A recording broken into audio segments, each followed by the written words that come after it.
বলি, এই যে বৌমা, সকাল হয়ে গিয়েছে, এত বেলা করে উঠলে বাড়ির কাজ করবে কে শুনি? তুমি কি বাপের বাড়ি থেকে আসার সময় কাজের লোক সাথে নিয়ে এসেছো? এই তো মা, আমি এক্ষুনি সব কাজ করে দিচ্ছি। তাড়াতাড়ি কাজ শেষ করে নদী থেকে পানি নিয়ে আসবে, আজ বলেছি, আর যেন কোনোদিন বলতে না হয়। ঠিক আছে মা।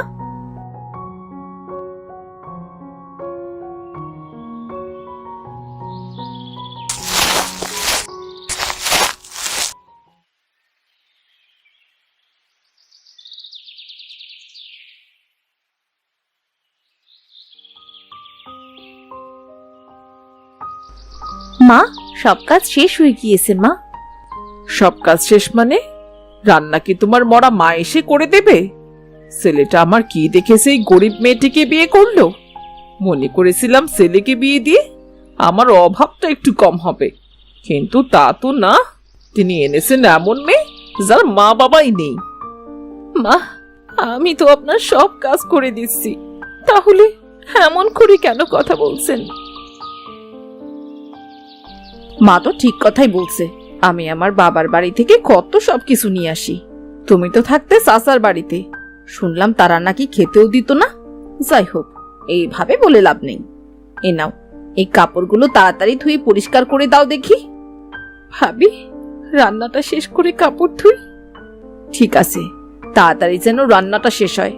আর ওই যে গরুটা রাখা আছে, ওকেও খেতে দিতে হবে। পাশে খড় আর ঘাস রাখা আছে। আজ সব বলে দিচ্ছি, তুমি নতুন তাই, কাল থেকে যেন আর কিচ্ছুটি বলতে না হয়। এই বলি যে যার মতো ঘরে চলে যায়। রূপা তার শাশুড়ি আর মালতীর কথা মতো রান্না শেষ করে, আর তারপর গরুকে খেতে দেয়। সব কাজ শেষ। সারাদিন কাজ করে শরীরটা কেমন ব্যথা করছে। এবার ঘরে যাই।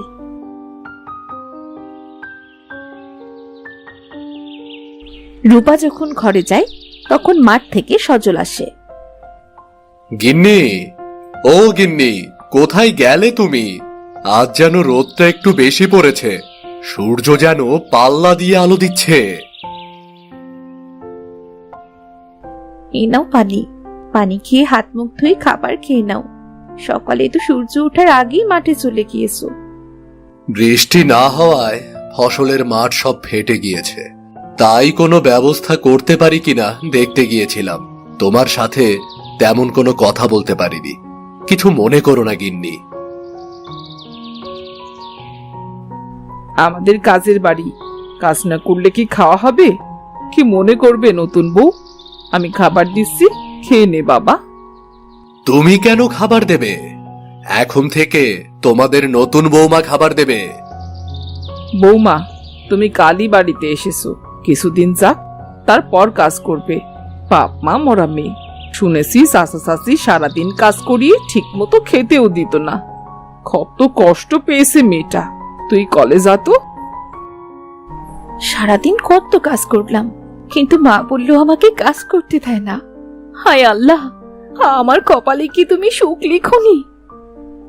আজ মনে হয় বৃষ্টি হবে। যাক, অবশেষে বিধাতার ডাক শুনেছেন। ভাবি, আমি আপনাকে সাহায্য করি। বলুন না, জ্বালানিগুলো কোথায় রাখতে হবে? ছোট বউ, তোমাকে কাজ করতে হবে না। তুমি সজলের কাছে যাও, যা করার সব আমিই করছি। গিন্নি, আমি মাঠে যাচ্ছি, জমির আইল ঠিক করতে হবে, যাতে করে পানি না বের হয়ে যায়। ঠিক আছে। বলি, আয় মেয়ে, দাঁড়িয়ে না থেকে কাজ করো তো। জ্বালানিগুলো রান্নাঘরে রাখবে, হাঁস মুরগিগুলো তুলে ফেলো, আমি ঘরে যাচ্ছি। ঠিক আছে ভাবি।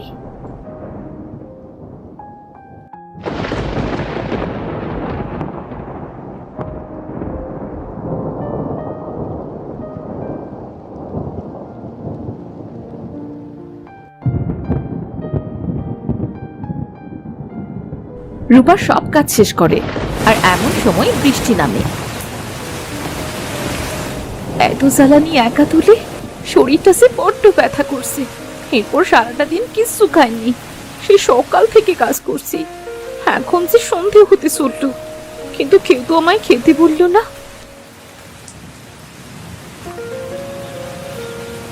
রূপা তার শাশুড়ির কাছে যায়।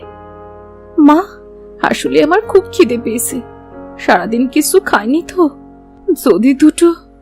বলি, নতুন বউ হয়ে খাবার চাইতে এসেছো? বাপের বাড়িতে তো দুদিন না খেয়েও থাকতে, আর এখানে এসে দুবেলা না খেয়ে থাকতে পারছো না? হাঁড়িতে ভাত নেই, রাতে রান্না হবে, তারপর খাবে। আচ্ছা ঠিক আছে মা। বিকেলে সজল মাঠ থেকে আসে। মা, ভাবি, আমাকে পাশের গ্রামে যেতে হবে। রহিমের মা খুব অসুস্থ, খবর পাঠিয়েছে। এখন তো বৃষ্টি কম হয়েছে, আমার আসতে দুদিন সময় লাগবে। তোমরা রূপাকে দেখে রেখো, মেয়েটা কাল এবারই এসেছে মাত্র। ঠিক আছে, বেশি করে টাকা নিয়ে যা। পাশের গ্রামে সব রকমের সবজির বীজ পাওয়া যায়, আসার সময় নিয়ে আসিস তো। ঠিক আছে মা। গিন্নি, আমি আসছি। তুমি সব সময় মায়ের কাছে থেকো, তাহলে তোমার ভালো লাগবে।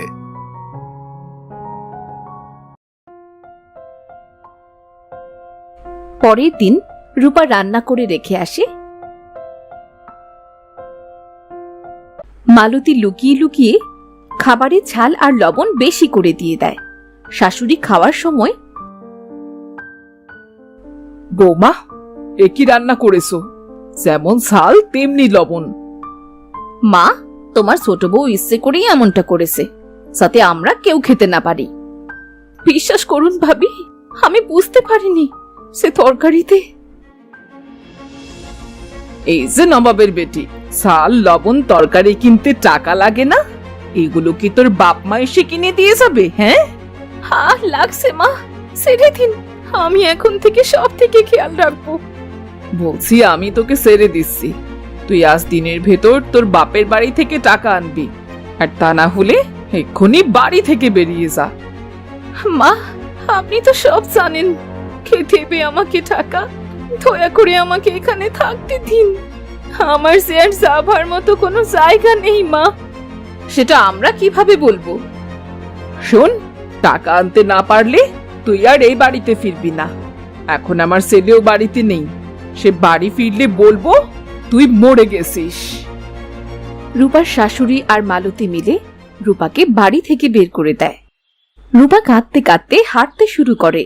সে হাঁটতে হাঁটতে জঙ্গলের ভেতর চলে যায়। আর হাঁটতে পারছি না, এই গাছটার নিচে একটু বসি, আমার যে খুব খিদেও পেয়েছে। হে বিধাতা, তুমি আমার কপালে সুখ লিখতে কি ভুলে গিয়েছো? এখন আমি যাবো কোথায়?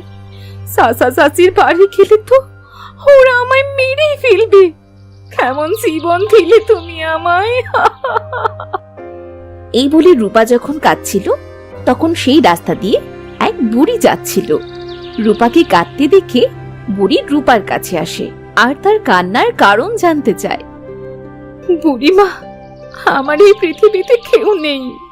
চাচা চাচির কাছে বড় হয়েছি, কিন্তু তারা আমাকে অনেক অত্যাচার করত। আর এরপর আমার বিয়ে হয়, সেখানেও বিধাতা আমার কপালে সুখ লিখেনি।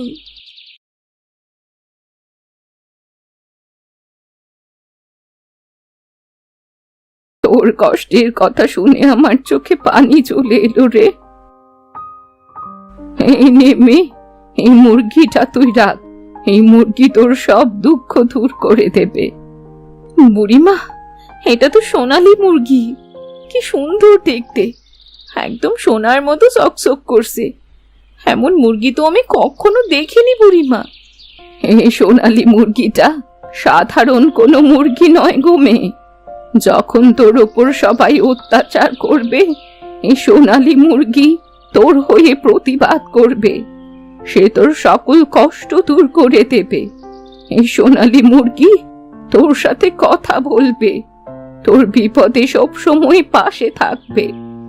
সত্যি বলছো বুড়িমা? হ্যাঁ রে মেয়ে, সত্যি বলছি আমি। আমি আসি তবে, তুই এখন তোর শ্বশুর বাড়ি ফিরে যা। রূপা, আমি একটা সোনার ডিম দিচ্ছি, তুমি এটা নিয়ে তোমার শাশুড়িকে দেবে। দেখবে তারা তোমাকে আর কিচ্ছু বলবে না। সোনালি মুরগি, তুমি সোনার ডিম দাও? হ্যাঁ, তবে সব সময় নয়। এই নাও সোনার ডিম, এই ডিমটা নিয়ে বাড়ি চলো।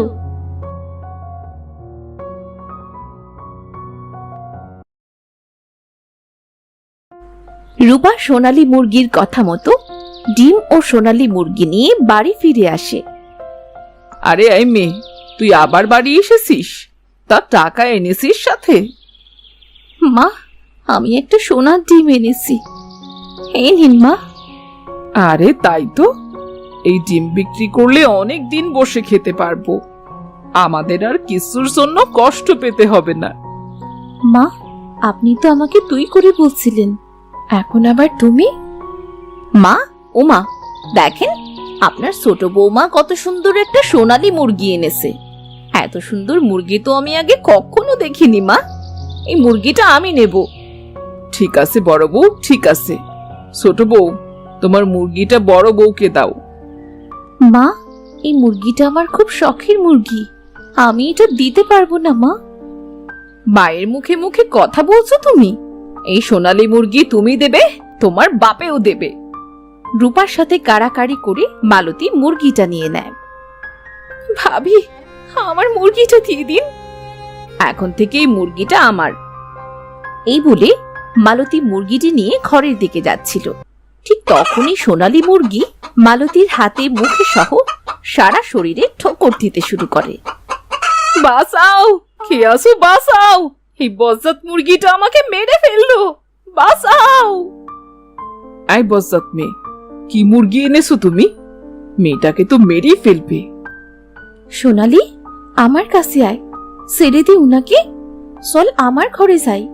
তোর তো আবার ক্ষুধা পেয়েছে, তাই না?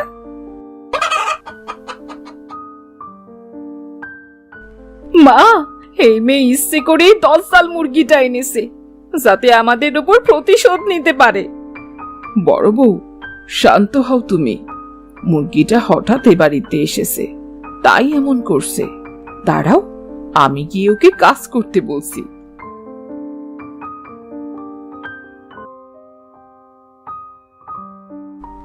এই কি ছোট বউ, তোমার সোনালী মুরগিকে খাবার খাওয়াচ্ছ?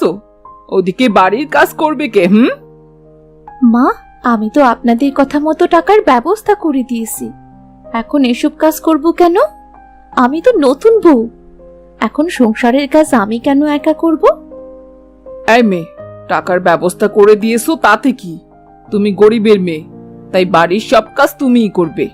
আর এই বজ্জাত মুরগিটাকে কেন খাবার দিয়েছো তুমি? হ্যাঁ,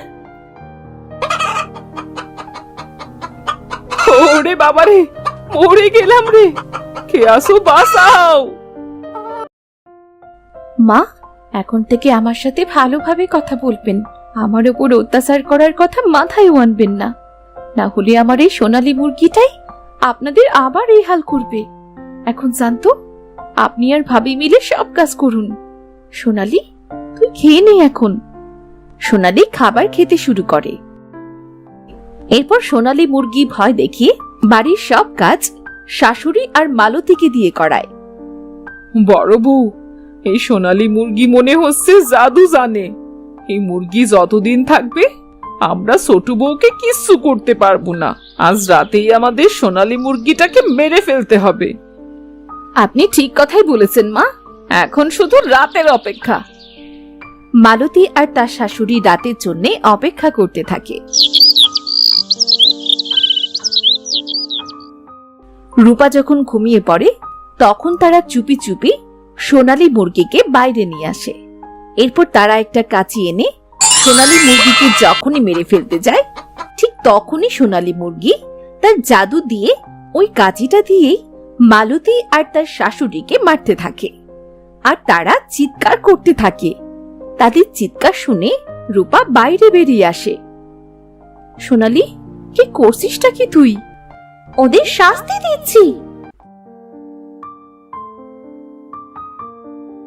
এ কি, মা আর ভাবির সাথে এমন কেন হচ্ছে? কাচি নিজে নিজে কিভাবে মারছে? তোমরা সত্যি কথা বলবে নাকি আমি বলবো? মুরগি কথা বলছে? এমন সোনার মতো মুরগি কোথায় ছিল? তোর বউ আমাদের মারার জন্যই মুরগি এনেছে। সত্যি না বললে গাছই তোমাদের মেরে ফেলবে। বলছি তার আগে আমাদের মারতে মানা করো।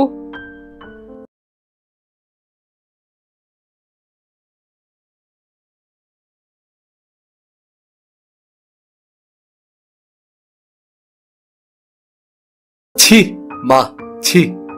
আমার বউ গরিব বলে এত কষ্ট দিয়েছো তোমরা তাকে, বাড়ি থেকে বের করে পর্যন্ত দিয়েছো। থাকবো না আমি তোমাদের সাথে, আমি আমার বউকে নিয়ে চলে যাব। যাস না বাবা, যাস না। সত্যি আমি ভুল করেছি, আমায় ক্ষমা করে দে। আমি আমার ভুল বুঝতে পেরেছি বাবা, আর কখনো এমন করব না। মা নিজের ভুল বুঝতে পেরেছে। আমরা কোথাও যাচ্ছি না। বোন, আমাকেও ক্ষমা করে দিও। সব যখন ঠিক হয়ে গেছে, এবার আমিও চলে যাচ্ছি। তবে এই পালকটা রাখো, যখন কোনো বিপদে পড়বে তখন আমায় স্মরণ করো, আমি আবার চলে আসবো। আর এই সোনার ডিমগুলো তোমার, রূপা, এগুলো তুমি অসময়ে ব্যবহার করো। আমি আসি তবে। ভালো থাকিস সোনালি। সোনালী মুরগি সবার থেকে বিদায় নিয়ে চলে যায়, আর এরপর থেকে সবাই রূপাকে ভালোবাসতে শুরু করে। সোনালী মুরগির দেওয়া সোনার ডিম বিক্রি করে তাদের সব অভাব চলে যায়।